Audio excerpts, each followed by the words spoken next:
আমরা দেখেছি রাজনৈতিক দলগুলো, একজন রিক্সা চালক বলে পলিটিক্যাল পার্টির কাজ মানুষের যে ভালো ফিলিং গুলো সেগুলোকে ক্যাশ করা। প্রথমত হলো ট্যাক্স পেয়ার হিসেবে, নাগরিক হিসেবে যে কোনো মানুষ যে কোনো জায়গায় ফাইট করতে পারবে, এটা তার অধিকার। আমাদের পলিটিক্স, বাংলাদেশের জনগণই হচ্ছে রিক্সাওয়ালা কিভাবে নমিনেশন পায়, সে কিভাবে সংসদে দাঁড়াবে। হ্যাঁ, এবার এনসিপির নেতারাই কিন্তু কঠিন ক্ষিপ্ত হয়ে গেলেন। আমরাই নমিনেশন পাইলাম না, এত শিক্ষিত, আমরা ডিগ্রি অর্জন করেছি, ভার্সিটির মতো জায়গায় পড়াশোনা করছি, আর সে রিক্সাওয়ালা হয়ে একটা বানান করতে পারে না, সে কিভাবে নমিনেশন পায়?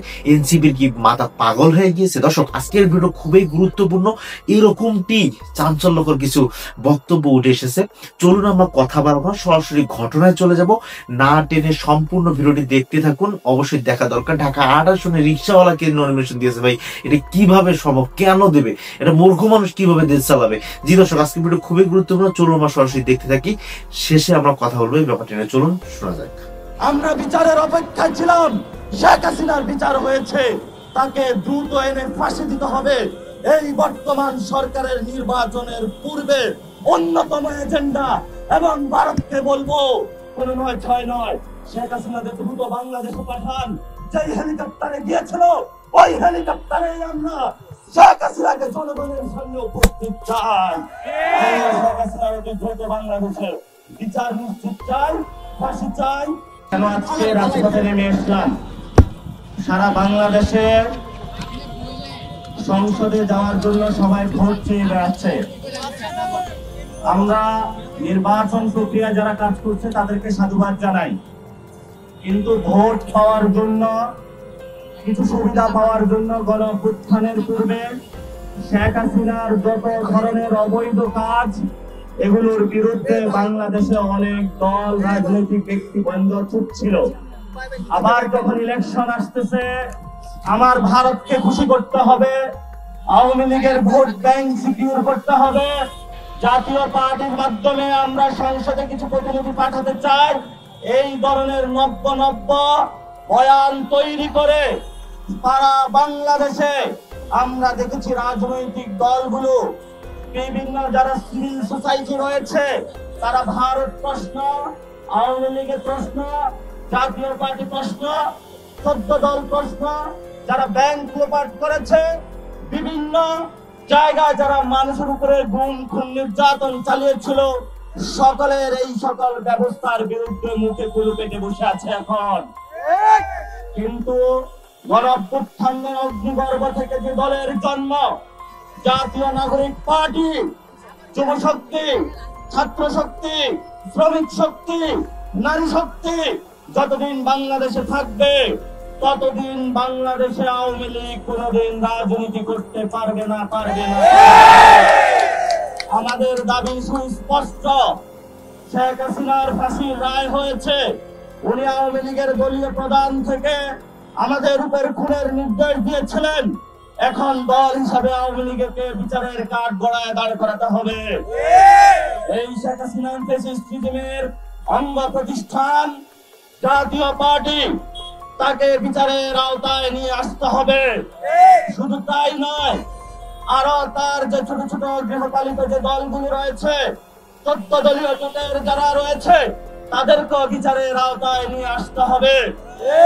আমরা ভারতকে ভয় পাই না। ভারত যতই বাংলাদেশকে চোখ রাঙানি দেখ না কেন, আমাদের ভারতের সামনে কোনো ভয় নাই। আমরা অনেকবার মরেছি, আমরা এখন বেঁচে থাকবার লড়াইয়ে আছি। ভারতীয় এস্টাবলিশমেন্ট অংশকে বলবো, আগামী নির্বাচন আসতেছে, যদি কোন দল ভারতের সাথে মৈত্রী চুক্তিতে অবতীর্ণ হয়ে নতুন ভাবে ক্ষমতায় যাওয়ার স্বপ্ন দেখে, তাদের পরিণতি কিভাবে আওয়ামী লীগ হাসিনার মতন হবে। এবং গত 15 বছরে আমাদের যারা ব্যাংকের টাকা লুপাট করেছে, আপনার আমার জীবনের অসংখ্য পরিবেশের মধ্যে যে জুলুম চালিয়েছিল, আমরা আজকে তাদের বিচারের দাবিতে মাঠে নেমেছি। আগামী সাপ্তাহকলির ইলেকশন হবে আওয়ামী লীগের বিরুদ্ধে। আগামীর সাপ্তাহকলির ইলেকশন হবে 14 দলীয় জোটের বিরুদ্ধে। আগামীর সাপ্তাহকলির ইলেকশন হবে ভারতের বিরুদ্ধে। বিভিন্ন বিশ্ববিদ্যালয়ে অনেক শিক্ষক প্রেস রিলিজ দিচ্ছে শেখ হাসিনার পক্ষে। আমরা দেখেছিলাম এই আরিফিন স্যার ছিল আওয়ামী লীগের 900 শিক্ষককে সে নিয়োগ দিয়েছিল। আমরা প্রতিবাদ করে তাকে বিশ্ববিদ্যালয় ক্যাম্পাস ছাড়া করেছিলাম। বর্তমানে যারা বিশ্ববিদ্যালয় প্রশাসনে রয়েছে, শিক্ষা মন্ত্রণালয়ে রয়েছে, কোন 9-6 নয়, যারা হাসিনার পক্ষে দাঁড়াবে পবিত্র ক্যাম্পাস থেকে আপনারা তাদেরকে বের করার উদ্যোগ নিন। নাহলে ছাত্র শক্তি এই ক্যাম্পাস থেকে তাদেরকে বিতাড়নের জন্য একাই যথেষ্ট। আমরা ধৈর্য ধারণ করছি, আমরা বিচারের অপেক্ষায় ছিলাম। শেখ হাসিনার বিচার হয়েছে, তাকে দ্রুত এনে ফাঁসি দিতে হবে। এই বর্তমান সরকারের নির্বাচনের পূর্বে অন্যতম এজেন্ডা। এবং ভারতকে বলবো কোন 9-6 নয়, শেখ হাসিনাকে দ্রুত বাংলাদেশে পাঠান।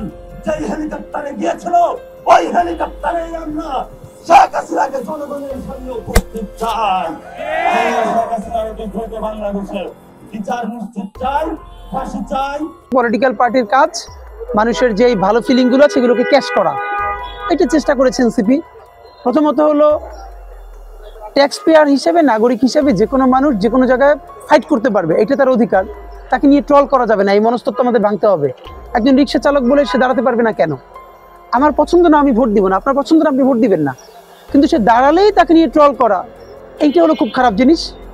সে রাষ্ট্রের প্রজা না, সে নাগরিক। রিক্সাওয়ালাও ট্যাক্স দেয়, যেই রাষ্ট্রে সে ট্যাক্স দেয় সেখানে সে কম্পিটে করতে পারবে। নাম্বার 1, এটা আমরা তো অবশ্যই ওয়েলকাম করি। এবং আমার জন্য খুব অনার যে এরকম বিভিন্ন ধরনের মানুষ আমরা একসাথে লড়াই করবো ইনশাল্লাহ।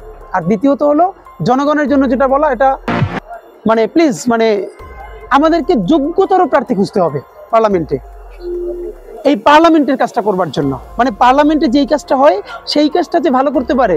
আপনি আপনার বাড়িতে যে বিয়ের অনুষ্ঠানে কাচ্চি রান্না করার জন্য আপনি নিশ্চয়ই যে ভালো খুব গাইতে পারে তারে দাওয়াত দিবেন না। তুমি যেহেতু খুব ভালো গাও তাহলে এসে কাচ্চি রান্না করে দাও, আপনি কিন্তু বাবুর্চি খুঁজবেন। এর মানে যে কাজ যে ভালো পারে তার দিয়ে সেটা করাইতে হবে।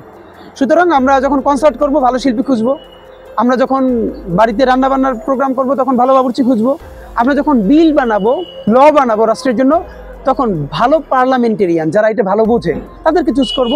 এই প্রফেশনালিজম, এক্সপার্টিস ন্যূনতম যদি আমাদের গ্রো করে তাহলে ইনশাল্লাহ আমাদের রাষ্ট্র দাঁড়ায় যাবে। আরেকটা বিষয় হচ্ছে, আপনার আসলে একটু আগে আপনি একটা জিনিস দেখে অবাক হয়েছিলেন, ম্যানহোলের ঢাকনা খোলা। তো এরকম বিভিন্ন জায়গাতেই ঢাকনা খোলা থাকে। এটা খালি এক জায়গার ম্যানহোলের ঢাকনা খোলা না, সারা বাংলাদেশেরই ঢাকনা খোলা।